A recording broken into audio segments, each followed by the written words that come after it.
Lance Briggs, Jerry Azumah sitting down. Of course, Corey Wootton is our players-only segment. I'll just tee things up and let you guys roll here for a little bit. But obviously, the penalties and just they just kill you. You already know how I feel about that. You talked about this last week. Touch on that.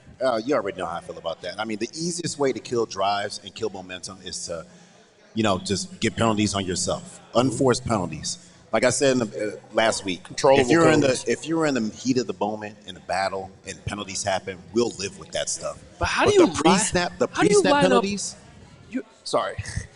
You lined up like a foot offsides over the ball. Yeah. Like you're not even like a cornerback over on the side. Like you're You really wanted to make a play. The ball's right there. Yeah. You can't. It's very frustrating because I think we've all seen that movie 8 Mile, right? They cheddar bobbed themselves in this game in the past couple of weeks, right? They think everything's all gravy, but they cheddar bobbed themselves. You can't shoot yourself in the side or whatever you want to call it. You can't cheddar bob yourself in games like this, especially in situations when offensively you're not getting things going. The passing game isn't working, and the defense didn't get the turnover. So in this game, you got to play a damn near perfect game, especially as far as that goes. Well, you don't have to really play a perfect game. I mean, the fact that you were in the red zone so many times, like I said, we like the money that jingles, but we'd rather have the money that falls. We need to score touchdowns when we're in the red zone. That's what it comes down to. If you kick field goals, it's good, but as you saw, the Ravens came right back, scored a touchdown, and then now it was 6-7, and now they're playing, from behind. We can't let that happen. If you're in the red zone, we have to figure out ways to score touchdowns, and that's what it comes down to. There's nothing that happened in this game that hasn't happened before. The only thing that didn't happen is we didn't get the takeaways. Right. Yeah. So the takeaways have been covering up for a lot of what has been happening or continuing each week. So we're plus 11. I think we lead the league in the turnover ratio. If we're not getting those, and I thought that it was going to happen in the beginning when Sweat had Hudley and the ball came out. I thought that was the beginning of something. Byard drops a pick. Right. Although when you look at it again, it was tough. Yeah. It's a tough angle where he's going, and it was a tip ball. But we are right now. This Bears team is dependent on those 4 takeaways. It's their identity. They're right. In order to cover up for the things that happened today, which we've seen over and over and over again. And those are the things that if we don't get them cleaned up, it catches up to you. Correct. And what did it do? It caught up to us. Oh, my goodness. It caught up bit now. us. Yep. It bit us. And you look at this game here, talking about before the game, what's the key? Stopping the run. And defensively, control what you can control.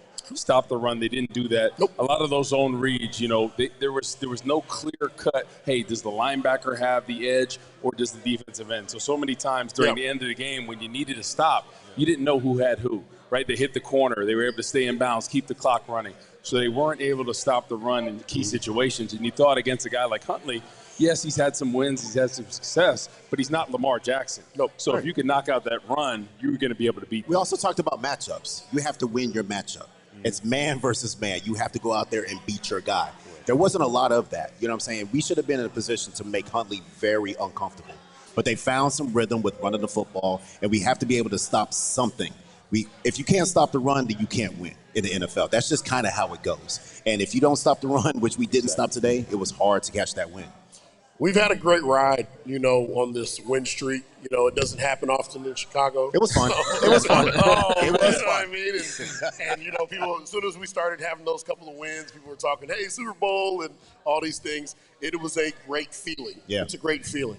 The thing about it is that even though the streak is gone, there are things that we can clean up. They're all within the control of the players. The false start, the lining up. When do we start cleaning that up? When does that start happening? We've been talking about this from the very first football game. Right. When do we start to clean up the penalties that we are doing now? ourselves? Well, we're fully exposed now. So now it's not like you can go in. We're dealing with the win, and everybody's talking Super Bowl, and you're going into the meeting rooms and you're saying, "Listen, we've got to clean these things up for us to continue this streak. Mm-hmm. If we want to continue to win games, we have to do this and that." Now, everybody has seen us be exposed and not have anything be able to sweep it under the rug like the takeaways. Exactly. You know what I mean? That brings a lot of excitement when they're driving into our red zone. We get a pick, and nullifies points and gives us the ball back. Right. We don't have that right now. So now all eyes are on the Bears and how do we respond? Here's the thing. How do you clean up the penalties? How do you clean up false starts? Because I feel like this team is very undisciplined right now. Like there's no discipline. How old are these guys? Trust me. When you say I'm on your side. When you say how do we clean this up? I don't know how we listen, keep on doing it. How does a 26-year-old fake an injury in soccer? You know what I mean? Like if somebody comes and when they do the replay and it shows that foot clearly missed the shin, but you fall and you're like, ah! And they see Jesus. You know what I mean? So at a 26-year-old that's playing football, how the hell are you not sitting in there until the ball is supposed to be snapped? The ball is right there. You're looking at it. And at the end of the day, if I'm jumping off sides, hell, you know what? I will be the last one off the ball on this snap. Yes. Exactly. When everybody else moves, then I'm going to move. And it might hurt me. It might hurt me against the guy that I'm facing. There's but a discipline issue. It will not be me on this play. Yeah, when it comes to discipline, like I love Ben Johnson. I love Dennis Allen. But it all creeps in from the coaching staff. We've all seen 1000%. coaching staffs that, you switch from one to another, and all this stuff creeps in, right? We talked about with Rod Marinelli to Mel Tucker. Yep. The difference between that. So Big a time. lot of stuff crept in, and I think that's starting to creep in. And by week 8, that really is worrisome. Usually the first 3 to 4 weeks, that's when you iron out this stuff, and there's some issues here. But at week 8, you should not still have penalties for 79 yards. They don't have an iron. They're not ironing it out right Not at now. all. I want to hear what you guys' thoughts are on the red zone struggles. Bears getting down, they're moving the ball, they get in the red zone, and then today it was just like hit the brakes, they couldn't get it. What do you guys feel like is the biggest problem? Listen, when you're that close to the end zone, you have to want it. At the end of the day, sometimes for some of these plays, you have to want it. And if that's one extra step that you can jump to get that ball across the goal line, that's what you got to do, And we're going to say, okay, listen, I didn't like this play or I didn't like that play, but there were opportunities for guys to absolutely sell out to get that ball across the goal line, And when you're in a situation like the Bears and it's like, okay, we don't consistently score a lot of points, every touchdown is valuable. That's exactly what you have to. It's just a mentality. At the end of the day, it's a mentality. I mean, if you look at this offense and you say, okay, what is their identity? Their identity actually is the run. You know what I'm saying? Correct. So, like, if you were down inside the 10-yard line, I would think that you would want to run the ball effectively and efficiently. Get guys hunting, get the offensive line moving forward, and then hand the ball off. This is what their identity is they're doing really well with running the ball the past couple of games. They've been really good at running the ball. Stick with it. And like I said, sometimes you have to be patient with the run. You have to be patient with the run, but at the same time, you can't abandon it and start panicking and throw the ball all over the place. Your identity is you got to run the ball. I expect more runs down there. But you never, and Zoom, you were a running back. You never stop your legs from churning. Right. You never, ever stop your legs from churning. And so what happens when you stop your legs from churning, it now becomes a video review. Yes. Yep. Don't make it a video review. All right, and I say this because I saw Swift stop his turning his legs. He gets turned. Keep turning your doggone legs until you feel like you're 5 yards past the goal line. Right. So there's no question whether you scored or not. Look at what DJ Moore did on that one catch on the sideline. He did exactly what you're talking about. It looked like he was going to get stopped, and he just kept moving those legs. He slipped the tackle, and he ended up getting the first down. That's key. But the first drive, right, you're down on the 2-yard line. And you have a second down play where you do a gun run that I didn't agree with, but they missed the block. The guy's right in the backfield on there, a Manungai, and then all of a sudden you lose yardage in that situation. On second down, I'm running 2-3 downhill runs till I get in the end zone. I don't care about anything else. Caleb getting a touchdown, I'm getting the ball in the end zone. That's smash mouth football, and you say if you don't get in there, that's on the offensive line. You go to the sideline, you say you guys got to do better, and they didn't do that. Sets the tone. I don't see Ben Johnson as a guy that's like, we're Seattle in the Super Bowl and we have Marshawn Lynch back there. I want, I really do see him as a guy that's like, I want these points. Let's do what we need to do. And so, and it's not anything but what you're saying, but he doesn't give those vibes. No. He gives the vibes of whatever we have to do to win, we need to do to win. And here's another thing, too, is like Colston. We've been talking about him. He's a top what pick? 10. Top 10 pick, right?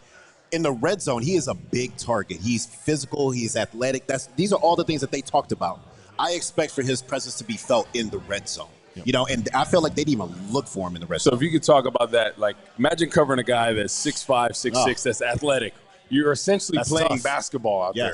So why not throw it up to him or a guy like Roma Dunze in those situations? But they haven't capitalized on the tight end. We look at how Ben Johnson ran this offense with Laporta. We just haven't seen any of that. You see that TV over there that has the Colts game on? Oh, gosh. Yeah, while you guys were talking, I just saw Tyler Ward jump up and catch a 15-yard pass. Listen, stop it. Listen. All right, listen.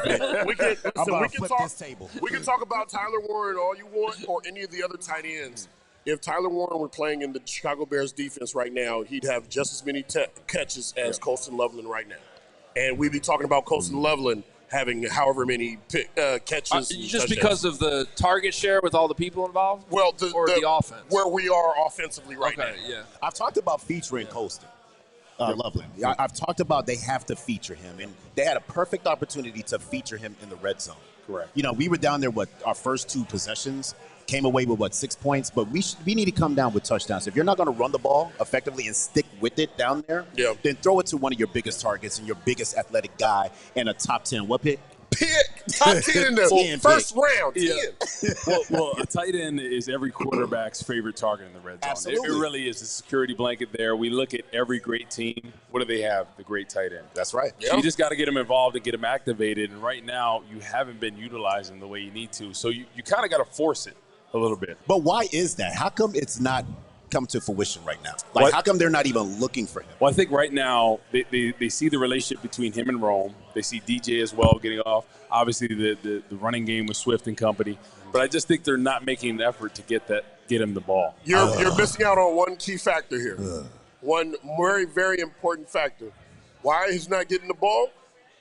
Because there's a quarterback that we have to do a system a specific way. Yeah. But let's not forget about the quarterback now. All right, you got to have a quarterback that says, okay, boom, we can do whatever we want to do when we get into that red zone.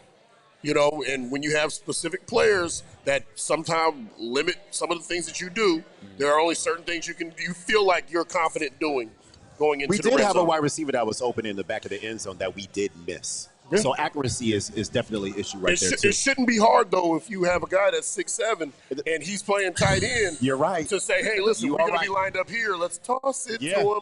Let's play. I get it. 6'7". Football doesn't have to be hard. All right, Football does not have to be hard. Nope.